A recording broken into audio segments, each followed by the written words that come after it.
Let's shift our attention over to the Toolbox, which is this vertical strip of buttons that sits on the left-hand side of your UDK interface. Now, the Toolbox is broken up into a series of collapsible subsections. So if you click on the little tiny black triangles located at each one of these sections, you can collapse them down if you just need to clear up some room. Though at the default resolution, which is 1280 by 1024 for UDK, it's not going to take up the whole strip anyway, so you should be good to go there. Now, what do these sections do? Let's just kind of keep things very high level, at least for starters. We have the mode area, which allows us to change the mode that UDK is in.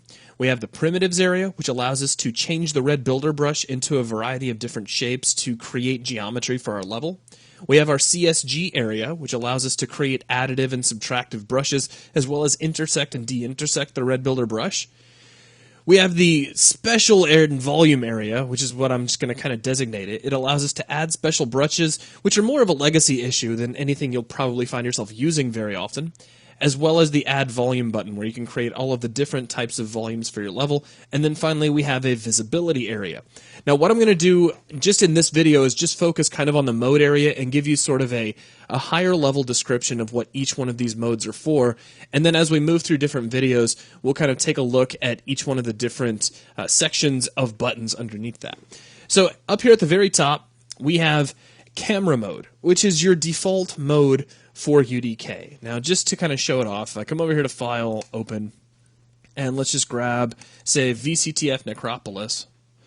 Once this loads in, currently we are in camera mode, which is where you spend most of your time in UDK. It just means that we're just moving around, manipulating objects, kind of doing the general routine. Now, geometry mode is a little different. Geometry mode is right next door to camera mode. If you click on that, you're going to get the Geometry Tools window. And this allows you to select a BSP brush and edit it as if you were looking at a modeling package. And actually, to make this a little bit easier to see, let's just go to File, New, and we'll just do a new additive level. And the reason we're doing that is that means we'll just have a little red builder brush to look at. And I'm going to maximize the perspective viewport, just so that things are nice and big. Now, I'm still in geometry mode. So if I click on the red builder brush, you'll notice the polygons of the brush actually get shaded a bit, and the vertices of the brush become highlighted. So we can click on one of these vertices, and we can now move it around, thereby changing the shape of the brush a bit. We can grab an edge, or in this case I grabbed a polygon, and we can move the polygon. If we click very carefully right on an edge, we can also select and manipulate edges as well. Now, geometry mode is one of those things that you could spend an entire section of videos just covering, and that's what we're going to do. So I'm not going to go too much further into it here. For now, let me just go ahead and reset this back to its standard cube, and we'll move on to terrain editing mode. Now, terrain editing mode is really only useful if you have a terrain. So let's go to File, and let's open up a new level. No, let's grab VCTF Sandstorm. Sandstorm's got a big batch of terrain all across the floor, being the sandy stuff here. Now, what I'm going to do is jump into terrain editing mode. Now, this gives you a wide variety of terrain tools that allow you to control the texture that is placed on a terrain, the elevation at any given area, and it's a brush-based system, meaning you can paint different layers of elevation, you can paint different textures right onto the surface, and again, it's one of those things that's kind of worthy of its own set of videos, but just as a quick demonstration, I'm going to come in here and grab the Paint tool from the Tools group. I'm going to take my radius and kick that up to somewhere around maybe 300 something. This is close to 400, but that's okay. We'll give it a little bit of fall off as well, and I'm going to slide the terrain editing window kind of out of the way. Now take a look here inside the viewport. You'll see that my cursor is this great big circular thing. Now if I hold down the Control key and I left drag, so dragging with the left mouse button, you see I can change the terrain. So I'm actually pulling terrain up. If I hold down Control and right click, I can push things back down. So if I want to reshape terrain, I can do it in this way. Now there's other tools as well. For instance, I could go to Smooth and hold down Control and left click, and I can smooth out my results. So if you want to make a different version of this map with different terrain, this is one way that you could do it. Now let's get out of terrain editing mode and let's take a look at texture alignment mode. Texture alignment mode allows you to move the textures across a BSP surface in an intuitive manner rather than having to click on buttons or punch in numbers. So it turns out this little walkway up here is a BSP surface. So here I am inside texture alignment mode. Now I'm going to jump over to camera mode just to show you the difference. As soon as I go into texture alignment mode, we get this little transformation widget available right here. This allows me to move the texture that is on this BSP surface. So notice as I move it in Y, it slides this way. As I move it in X, it slides this way. I can tap the spacebar and go into the rotation widget, and I can rotate this texture around. So we could push it all the way to somewhere around 45 degrees if we were so inclined. We can also scale it to make the texture larger or smaller.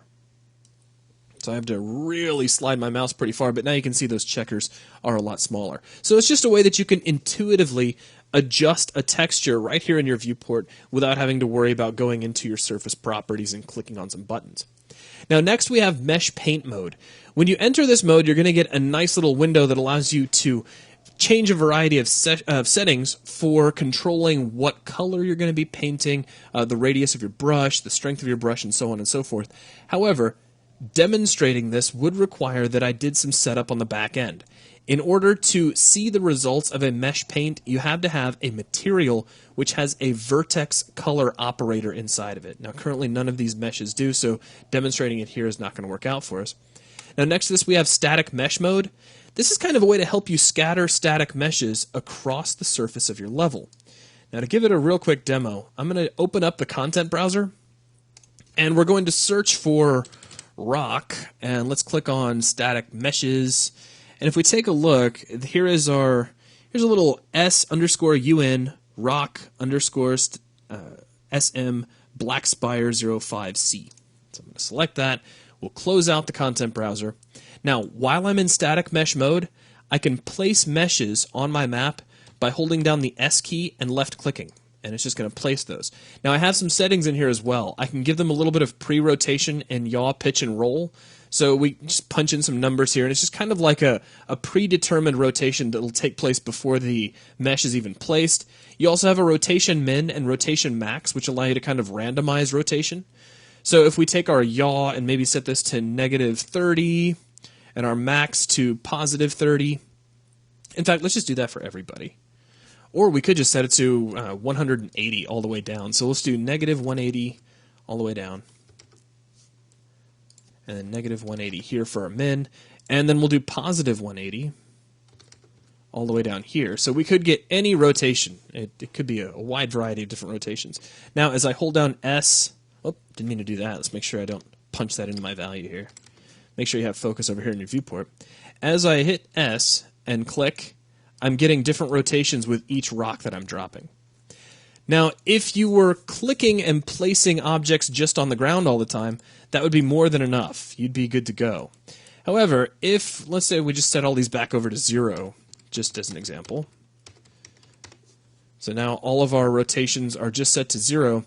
Also, I'm going to grab a more directed static mesh. So let's maybe get away from this kind of organic rock. Let's grab something like, do we have a statue? Surely there's a statue in here someplace. Yeah, here we go. So we got this little guy, this kind of Atlas statue. So let's say we want to place him. Now, if I just hold down the S key and click, I can place this guy right on the ground, no problem. But what happens if I hold down S and click on the wall? It places him against the wall, which is okay. It kind of looks a little cool, almost like he's Spider-Man in this case. But what if I wanted him to really be kind of, sticking out of the wall? I can hold down Alt and S, and I can click, and it'll orient that static mesh along with the surface normal. So Alt S, and I can put these guys right along the wall. So that's just a quick look at static mesh mode, and that wraps up this quick kind of high-level discussion of the various modes that you can put the editor in.